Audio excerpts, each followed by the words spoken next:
Hola, ¿qué tal, amigas? Soy la doctora Katy Villa, bióloga de la reproducción y ginecóloga.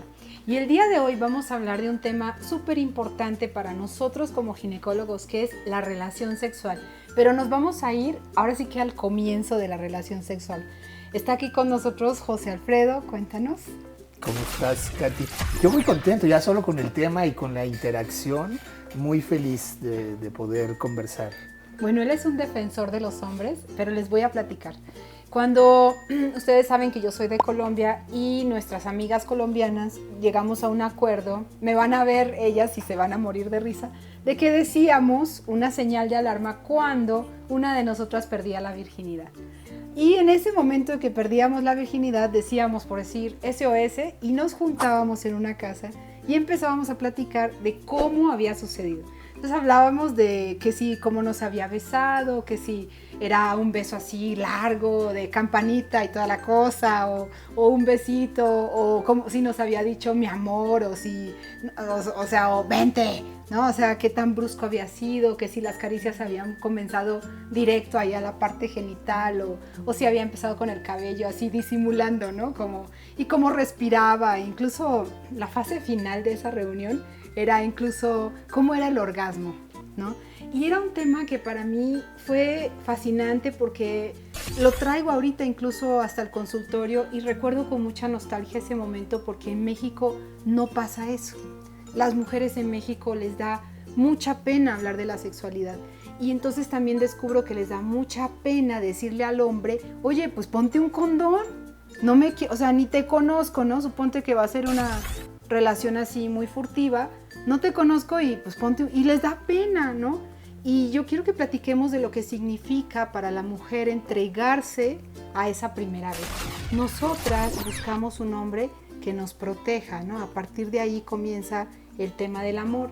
Y en esa protección, para poder entrar y permitir la penetración, tenemos que bajarnos un poco, entender que de algún modo yo voy a ser tuya, ¿no?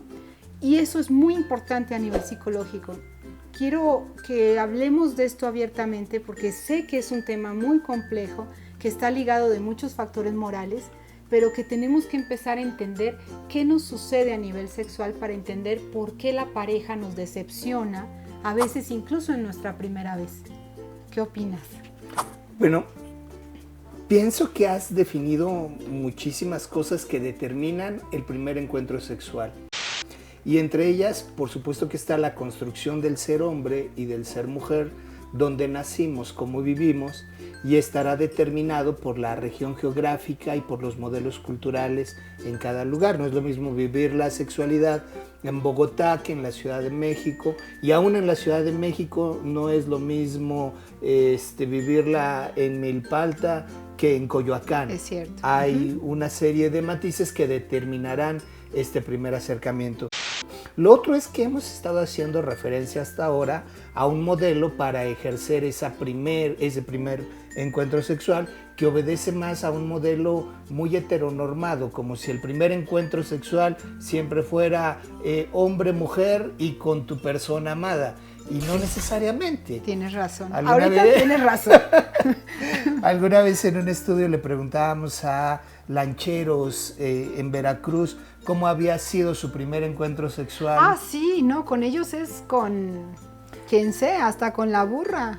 Eso respondieron, dice, con hombre, con mujer o con bestia. Sí. Por ejemplo, ¿no? Las prácticas zoofílicas forman parte del día a día en las rancherías, en las comunidades. Entonces es común que también el primer encuentro se da ahí. Bueno, y le acarician a la burra, o le dan besitos, sí, ¿cómo aprenden al conejito, a la gallinita? Porque ya dependerá del contexto, ¿no? Dependerá del contexto. Hasta aquellos donde el primer encuentro sexual es llevarlo con la sexo servidora para que aprenda, para que le enseñe, para que debute, o encuentros sexuales hombre con hombre, mujer con mujer. Sí. La diversidad en el primer encuentro sexual va en todos los sentidos. Pero si la expectativa es que él se haga cargo de mi placer, me puedo quedar la vida esperando. Es decir, yo sí le creo a Astrid Haddad cuando dice que el orgasmo es de quien lo trabaja. Sí. Yo tengo que decir dónde me gusta, qué me gusta, cómo me gusta, en qué intensidad. Pero es que espérate, porque si yo agarro y te digo, es que me gusta así, ¿quién te lo enseñó?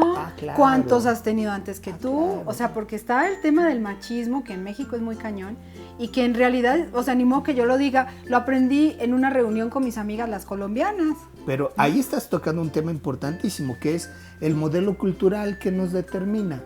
Como hemos aprendido los hombres a vivir la sexualidad, y los hombres hemos aprendido en una exacerbación, es decir, si un hombre tiene comezón en los órganos sexuales, no importa si está en el transporte público, se rasca. Ay, sí, horror. Ajá. Bueno, si una mujer no es que no tenga comezón, también tiene comezón, pero no lo hace, porque aprendió que tiene que vivir una sexualidad privada, no la tiene que nombrar, no la tiene que hacer explícita, él la tiene que hacer pública, ¿no? Esto determina lo que puedo pedir o lo que no puedo pedir. Claro, ¿cómo le digo dónde me gusta y cómo? Porque ¿qué va a pensar de mí? ¿Dónde lo aprendí? Y esto va a determinar el primer encuentro para que sea un agasajo o para que sea una terrible decepción. Y las más de las veces el primer encuentro sexual, seamos honestos, honestas, son una terrible decepción. Yo lo veo en infertilidad, personas con hiposexualidad, personas con frigidez, porque no supieron entender que el primer acto sexual era simplemente una situación en donde él llega con todo su background, con toda su información, y tú llegas pues a veces sin saber a lo que te vas a enfrentar, ¿o no? Fíjate, además tu campo de estudio es el reproductivo, tu ámbito profesional es el reproductivo, pero en la vida cotidiana, las veces que tenemos un encuentro sexual con fines reproductivos son las menos. Sí. La mayoría de las veces lo que queremos es tener un eficiente encuentro sexual erótico, pero tenemos una pobreza erótica impresionante. Sí. Reducimos el acto sexual al mete-saca o centralizamos las caricias en los órganos sexuales y nos olvidamos del preámbulo, de acompañar todos los sentidos, de erotizar mucho más allá que no sea el órgano sexual.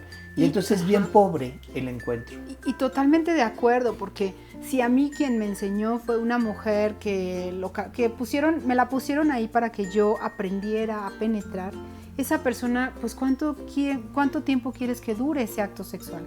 En cambio a nosotras realmente no nos ponen a un macho para que nosotros aprendamos a ver cómo nos vamos a sexualizar. Entonces ahí hay una enorme diferencia, porque quien nos está dando la primera charla, nuestro primer aprendizaje, es nuestra primera vez. Y esa primera vez nos la llevamos al matrimonio. Y si la primera vez es muy diferente a nuestra pareja con quien quiero tener un hijo, en verdad que se presentan muchos líos psicológicos. ¿Qué opinas? Yo me quedé pensando en este ritual en el que se llamaban las amigas con una clave SOS, alguien ya perdió la virginidad, y yo creo ese es el verdadero encuentro erótico, es decir, convocar a las congéneres y conversar e ir a la médula de lo que pasó en el encuentro. Yo diría, ahí verdaderamente está el verdadero. Porque eran unos agasajos brutales, tienes toda la razón. Había una recreación y podías nombrar y resignificar lo que te había gustado y lo que no te había gustado. Bueno, y si estamos en México, ¿a quién vamos a llamar? Por Dios, al sacerdote, al ginecólogo, al experto en sexualidad. ¿Qué va a hacer una mujer que acaba de tener un acto sexual y hoy está sangrando, por ejemplo, y no sabe si es normal o no? Entonces, ¿a quién va a ir? Va a ir nuevamente con esa pareja, y para esa pareja a lo mejor no tuvo significado el acto, no como lo tuvo para ella. Entonces ahí hay otra vez un dilema, porque no puede ir con su mamá a decirle perdí la virginidad y te voy a contar cómo estuvo, porque es imposible, y entonces regresa a un ámbito en donde si tiene amigas, las amigas a lo mejor y le ayudan, pero si no tiene amigas, ¿en qué se convierte ese concepto de sexualidad? Bueno, yo lo que creo, doctora, es que hay dos componentes que han sido muy exitosos a la hora de educar en la sexualidad. Y uno es el miedo y el otro es la culpa. Mientras esté el miedo y la culpa tan interiorizado en nuestras prácticas sexuales y en nuestras relaciones afectivas, será imposible trascender una mejor calidad en nuestros encuentros y en nuestras relaciones. Entonces, por principio yo diría, tratemos de alejarnos del miedo y de la culpa. Sí. Y segundo, hablemos con quien sea. Sí. Si usted quiere hablar con la comadre, con la amiga, con el sacerdote, con el terapeuta, con el sexólogo, hágalo. Pero hablemos. Pero hágalo. Nombrémoslo con quien sea. ¿Dónde te localizan? En redes sociales estamos en Círculo Abierto para Hombres, en Facebook, en Twitter y en Instagram. Muy bien.